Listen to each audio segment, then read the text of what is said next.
What's going on, Guitar Grappler here, and today we're with another beautiful Solar guitar. This is a SB something. I'm going to put it up in the screen because I can't remember all the little numbers and letters. I did that with my other Silver Spark. I just can't remember all those letters and numbers. But essentially it's a Solar 7-string with a blue ocean quilted veneer top. This thing is absolutely gorgeous in person.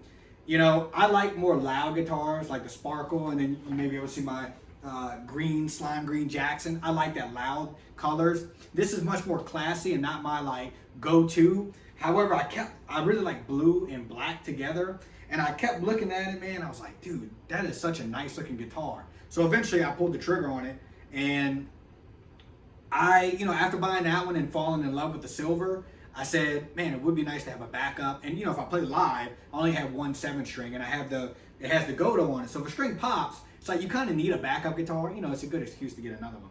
And so anyways, I got this one. I wanted the specs to be as close as possible to that guitar because it's perfect. If they had that exact one in a different Sparkle, I probably would have got that. Because it plays so perfectly that I just wanted a duplication, just different color. So and that's pretty much what we have here. But with the benefit of the Sustainiac, which we'll get into. So anyways, let's get into some of the specs. So like I said, this is an alder body. It has a quilted veneer top, keep in mind. They call this Blue Ocean. We have a Japanese Godo tremolo, which is top of the line, very sleek, very responsive, holds tuning amazingly. I love that Solar's putting Godos on. And I wish more companies would put Godos on their guitars. So we have a Solar Duncan Plus bridge pickup. If I did a blind test between this and a JB or Duncan Distortion, I would never be able to tell the difference. High quality pickup, sounds awesome. We have the Sustainiac pickup. These are about $12.99 price wise, I believe. And a lot of that is because of Sustainiac, because these are expensive and they're labor intensive to get them to work, basically, to route them out, to wire them. So Ola has a good video on it, and a bunch of other people have a good video on what the Sustainiac does. So I'm going to briefly kind of show you what it does and why I like it, and we'll find it useful with my playing. So it has these two switches right here. When it's pushed up, that means it's off. When it's pushed down, that means it's on and activated. You need your guitar to be plugged in to activate the battery in the back so that it works. So now we have all that going. And there's 3 settings on this switch right here. So the first setting, and look, I'm not a specialist on this. This is just what my ears hear. I find the first setting, which is all the way down, basically sustains the note forever without any type of like harmonic or anything. So it's very true to the note. Nothing really extra going on.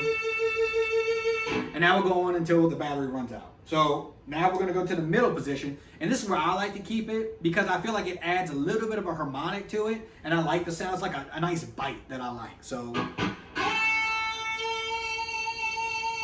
you hear that harmonic?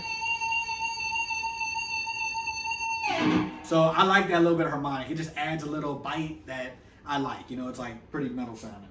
So, and now when you have it all the way up, I feel like the harmonic is very, very strong. So we'll see if we can get it. I feel like my noise suppressor has kind of been cutting it out whenever I go to that for some reason, but maybe we'll get it.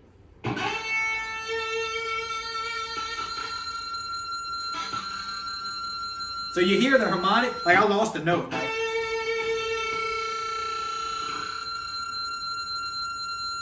Yeah, so for some reason when my noise suppressor kind of acts up, and it's almost like, it is more of a harmonic. When I play through my computer without a noise suppressor, it's a stronger harmonic sound, but it doesn't cut out like it's doing right now. I don't know why it's doing that.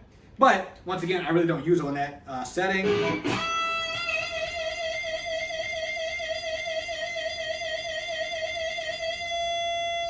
I like that middle setting. It sounds really good. So that's the Sustainiac. Why would you use that?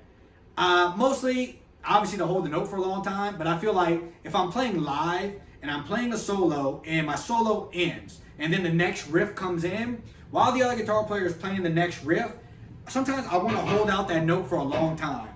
And what happens is I'm holding it and I'm waiting for the full measure to play through before I jump back into that, or before I jump into that riff with the other guitar player. But if I don't have enough sustain, I'm holding that note and then like halfway through it'll cut out. So now I got no sound and it's just like an empty sound. Well, with the Sustainiac activated, that note will hold all the way through that full measure. So whenever that measure's over, bam, I could jump into that riff with the other guitar player, and it's like it sounds like a clean flow between the solo into the next riff after it plays through one time. Hopefully that makes sense. I'm sure a lot of y'all will get that. But that's like the main reason why I like that. It's like a subtle thing, not really necessary, but it is an issue that I've had a lot, actually, in a live scenario to where I'm like, shit, man, my note keeps cutting out, and I would like it to continue. So this eliminates that, right? So yeah, that's the Sustainiac. We have a tone knob, a volume knob. This is a push-pull. I don't ever use that. I put it all the way up, put the volume all the way up, and then I'm good to go. I love how they always recess their volume and tone knob into the body. I think it looks really cool. And then the volume and tone are out of the way of the hand. Solar is really good with that. They like to put it back there.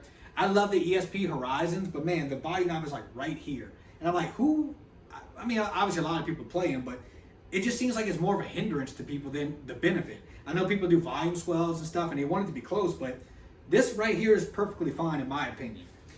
We have a 3-way switch, nothing crazy there. We have an ebony board, solar inlay. We have the actual dot inlays, which is a huge thing for me. Then we have a luminlay side dots, which is a huge benefit. Obviously, when you're playing in the dark, these will light up and you can see them on stage. We have they don't call this a roasted neck, so I'm assuming it's maybe like chemical treated or something, but it feels just like a roasted maple. It looks just like a roasted maple.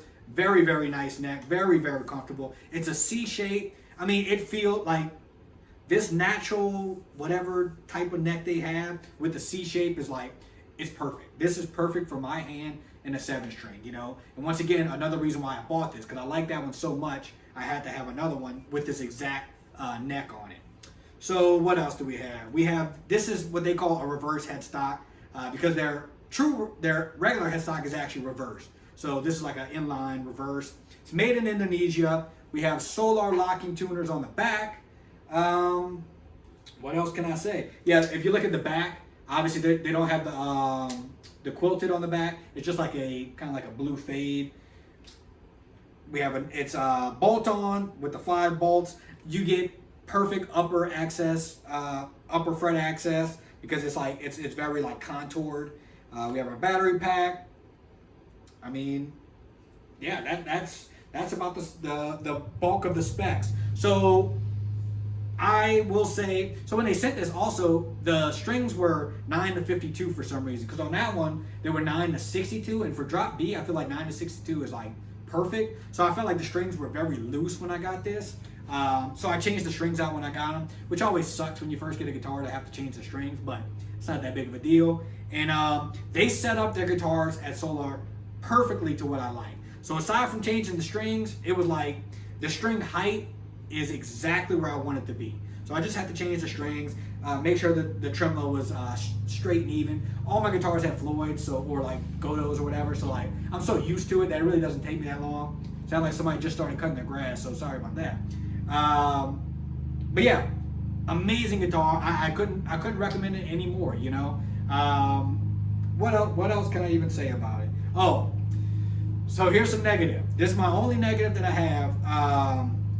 You know, obviously I bought this guitar new, and there was like a little scratch, like tooling mark type thing on the neck. And I'm gonna try and put a picture up there. Maybe I can even get it. It's hard to even see. You could definitely feel it a little bit. Now, granted, it's in a spot to where like my thumb is right over it, so it doesn't really like, I don't feel it unless I actually like do this and you know, point it out. But that is kind of a bummer for a brand new guitar to have like a little mark. There is like a little tiny over paint splatter or something, like a couple little tiny dots. That's not that big of a deal. That's more aesthetic. You know, it's like for some reason, like when you touch it on the neck, that kind of bothers you.